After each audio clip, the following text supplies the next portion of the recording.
สบายดีหมดทุกท่านสำหรับคลิปนี้จะพาทุกท่านไปเบิงดังเล่าข่าวสารที่ว่าในปี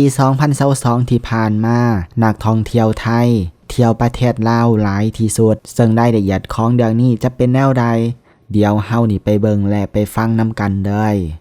ในปัจจุบันนักท่องเที่ยวจากต่างประเทศเดิมเข้ามาเที่ยวประเทศลาวหลายหนึ่งในนั้นแม่นนักท่องเที่ยวจากประเทศไทยเพราะว่าประเทศไทยมีชายแดนเป็นเพื่อนบ้านใกล้เคียงกับลาวเฮาเฮ็ดให้การไปมาหาสู่ไล่อย่างสะดวกสบายอาจจะเว้าได้ว่าลาวแม่นจุดหมายปลายทางสำหรับนักท่องเที่ยวไทยก็ว่าได้ล่าสุดสำนักข่าวไทยรัฐของไทยรายงานว่าลาวแม่นติดอันดับ 3 สถานที่ท่องเที่ยวที่คนไทยค้นหาหลายที่สุดใน Google Trends ส่วนอันดับหนึ่งไล่แก่สิงคโปร์เวียดนามลาวญี่ปุ่นและเกาหลีตามลำดับท่านคำเพชรจันทร์สมภูเจ้าเมืองเฟืองแขวงเวียงจันทน์ได้กล่าวว่าการท่องเที่ยวแม่นหนึ่งในเวียกงานที่เป็นบุริมสิทธิ์สำคัญที่สุดของเมืองเฮาติดพันกับการปลูกการเลี้ยงสัตว์และปกปักรักษาสิ่งแวดล้อมแบบยืนยงในการประกอบส่วนพัฒนาเศรษฐกิจและสังคมแก้ไขความทุกข์ยากสร้างเวียกเฮ็ดงานทำและให้ประชาชนมีส่วนร่วมนับแต่รัฐบาลลาวทำการประกาศเปิดประเทศตั้งแต่กลางปี 2022 ที่ผ่านมาถึงวันที่24 เดือนมังกรปี 2023 มีนักท่องเที่ยวทั้งภายในและต่างประเทศที่ว่าเขามาเที่ยวเมืองเฟืองหลายกว่า 47,000 คนและคาดว่า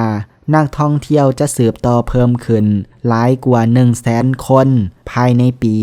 2023 นี้ผู้ประกอบการธุรกิจการท่องเที่ยวบ่ว่าจะเป็นเฮือนพักเฮือนแพเมืองเฟืองแขวงเวียงจันทน์ต่างก็ยิ้มและมีความสุขเมื่อนักท่องเที่ยวทั้งภายในและต่างประเทศหลั่งไหลมาสั่งจองห้องนอนอังอ้อเต็มเกือบทุกๆมื้อเกือบบ่มีวันว่างในนั้นนักท่องเที่ยวไทยกวมอัตราจองห้องนอนหลายกว่า 30-40% ส่วนที่เหลือแม่นชาวลาวญี่ปุ่นเกาหลียุโรปอเมริกาและจากประเทศอื่นๆและทานวิไลทองมานีวอนห้องเจ้านครหลวงผาบางไล่กล่าวว่านับแต่รัฐบาลได้ตกลงเปิดประเทศในวันที่9 เดือนพฤษภาคมปี 2022 เป็นต้นมานครหลวงผาบางถือเป็นจุดหมายปลายทางสำคัญของนักท่องเที่ยว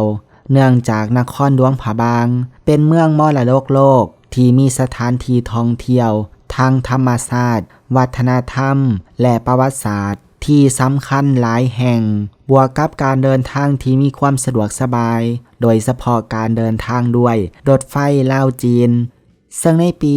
2022 ที่ผ่านมา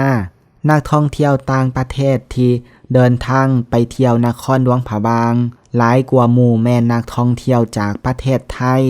ห้องลงมาแม่นนักท่องเที่ยวจากกลุ่มประเทศยุโรปและในอาเซียนจำนวนหนึ่งสำหรับปี 2023 นี้แขวงหลวงผาบางคาดหมายว่าจะสามารถดึงดูดนักท่องเที่ยวให้ได้1,500,000 กว่าคนในนี้นักท่องเที่ยวภายใน500,000 กว่าคนและนักท่องเที่ยวต่างประเทศ1,000,000 คนในนี้นครหลวงผาบางยังแมนจุดหมายปลายทางที่สำคัญในการดึงดูดนักท่องเที่ยว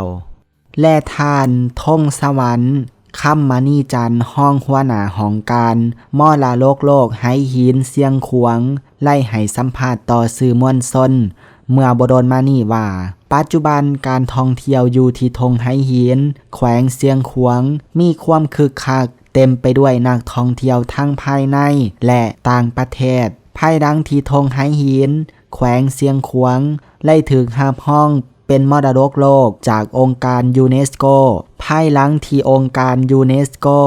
รับห้องเอาไหหินเขาเป็นมรดกโลกอย่างเป็นทางการแล้วเห็นว่าจำนวนนักท่องเที่ยวที่ไปเที่ยวธงไหหินเพิ่มขึ้นทบครึ่งในปี 2022 มีนักท่องเที่ยวทั้งหมด 43,200 กว่าคน และในปี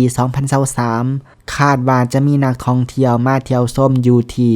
70,000 กว่าคน โดยท่านวันศรีกัวมัวรองรัฐมนตรีกระทรวงแถลงข่าววัฒนธรรมและท่องเที่ยวของลาวหรือทวท.รายงานต่อกองประชุมสรุปเวียกงานทวท.ทั่วประเทศในปี 2022 ว่าปี 2022 ที่ผ่านมามีนักท่องเที่ยวเข้ามาเที่ยวประเทศลาวทั้งหมด 1,681,806 เทื่อคนเทียบใส่คาดหมายปี 2022 อยู่ที่ 1,966,000 เทื่อคนปฏิบัติได้ 85.54% ในนี้มีนักท่องเที่ยวภายใน 1,37,050 เทื่อคนตามคาดหมายแมนอยู่ที่ 1,66,000 เทื่อคนปฏิบัติได้ 97.28% และนักท่องเที่ยวต่างประเทศหรือนักท่องเที่ยวสากลมีจำนวน 644,756 เทื่อคนตามคาดหมายแมนอยู่ที่ 900,000 เทื่อคนสามารถปฏิบัติได้ 71.63% โดยมีรายได้จากนักท่องเที่ยวทั้งหมดอยู่ที่ 219 ล้านกว่าดอลลาร์สำหรับปี 2023 คาดหมายว่าจะสามารถดึงดูดนักท่องเที่ยวต่างประเทศให้ได้ 1,400,000 เทื่อคนและนักท่องเที่ยวภายใน 1,200,000 เทื่อคนอันนี้ก็เป็นเรื่องราวข่าวสารทั้งหมดเนาะก็ถือว่านักท่องเที่ยวไทยนี่แหละที่ว่าเที่ยวประเทศลาวหลายที่สุดในปี 2022 ที่ผ่านมา